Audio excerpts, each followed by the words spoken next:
Olá pessoal, tudo bem? Sejam bem-vindos à nossa devocional de número 8. Eu quero ler um texto que está lá no livro dos Salmos, Salmo de número 20, verso de número 7. Diz assim: Uns confiam em carros, outros em cavalos. Nós, porém, nos gloriaremos em o nome do Senhor nosso Deus. Esse texto foi escrito por Davi, pelo rei Davi.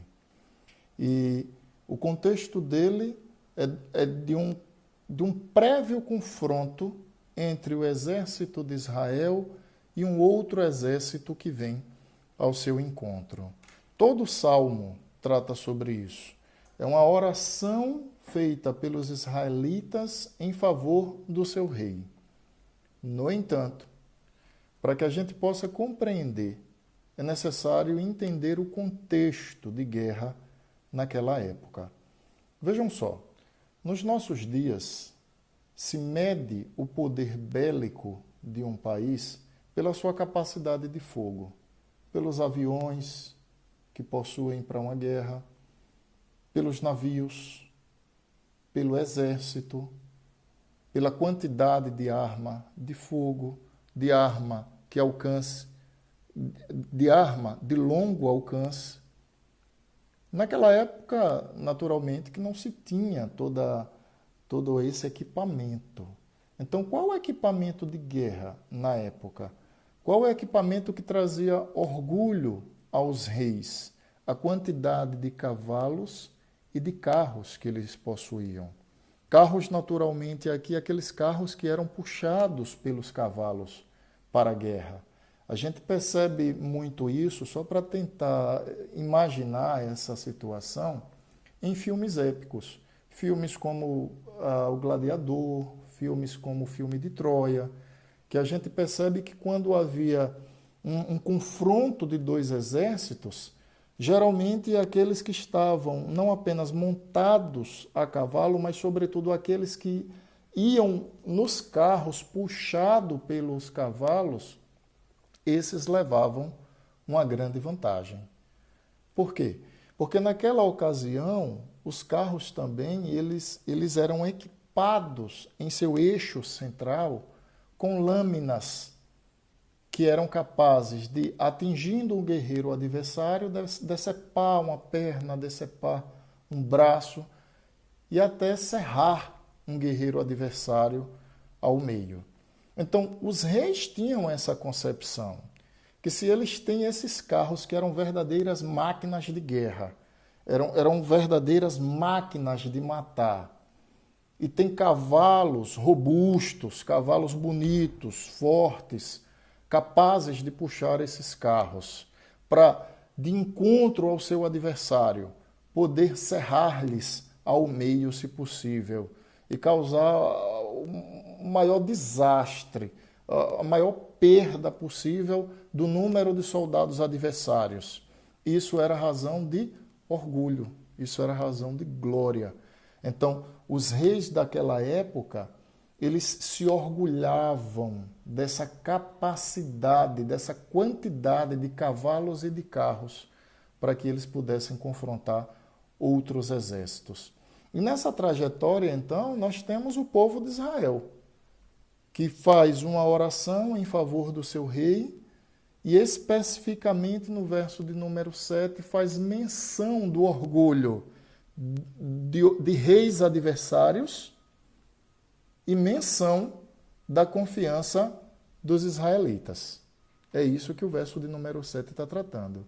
Ao passo que os reis adversários tinham como estandarte seus carros de guerra e seus cavalos robustos, o povo de Israel tinha ao Senhor como meio de glória, ou seja, tinham ao Senhor para se gloriar no poder do Senhor.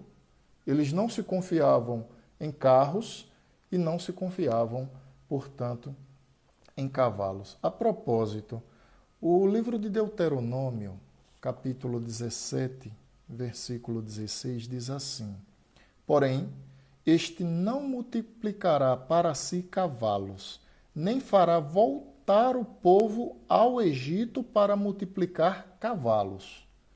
Ora, qual a informação que esse texto nos traz?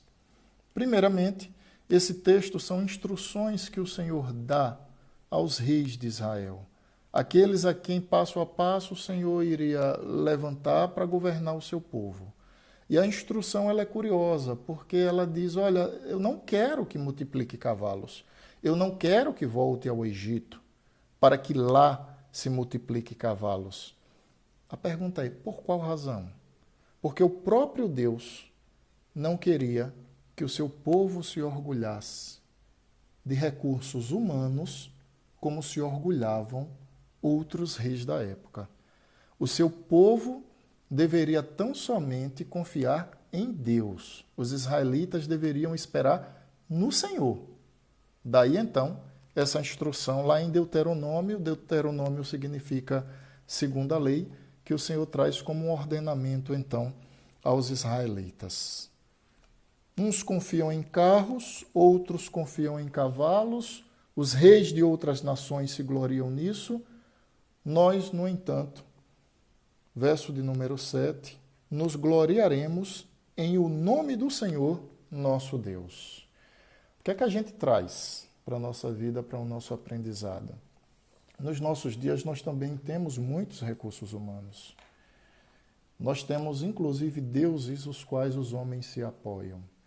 Por que não apontar o poder como um Deus do nosso século? Por que não apontar o dinheiro? Por que não apontar a fama? Sem sombra de dúvidas, são deuses da nossa época. São coisas que orgulham os homens.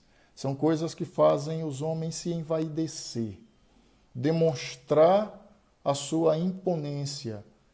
Pensam eles que vão preponderar por conta de confiar em deuses da nossa época. Os dias que nós estamos vivendo é um exemplo do fracasso dos deuses da nossa época. Os países, alguns países, eles têm dinheiro, os países e os seus governantes têm fama, os países e seus governantes também têm poder. Mas a situação que temos enfrentado é uma situação que nada disso tem feito sobrepor ou sobreposição desses países à calamidade que temos enfrentado. E aí nos cabe uma pergunta enquanto cristãos. Em quem nós vamos confiar? Nós temos a ciência, e não estou fazendo uma crítica à ciência, mas estou apontando a sua limitação, a previsão de que se consiga uma vacina para tratar o problema de hoje é para daqui a 1 ano e meio.